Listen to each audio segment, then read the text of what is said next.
You add threads to speed up Python computation, and nothing gets faster. Here's the surprising reason why.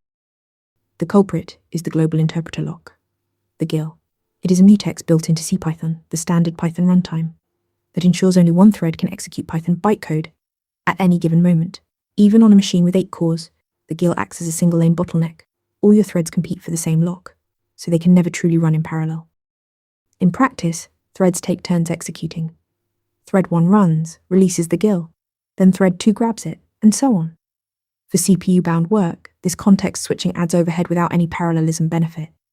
You pay the cost of managing multiple threads while gaining nothing. You can actually end up slower than a single thread. Multithreading shines for I/O-bound tasks. Waiting on network calls or disk reads releases the GIL, so threads run concurrently. But CPU-bound work keeps the GIL locked the whole time, meaning threads only block each other. For real CPU parallelism, reach for multiprocessing. It spawns separate processes, each with its own GIL. Libraries like NumPy bypass the GIL inside C extensions. And Python 3.13 introduced an experimental free-threaded mode that lets you disable the GIL entirely. Python's GIL serializes thread execution.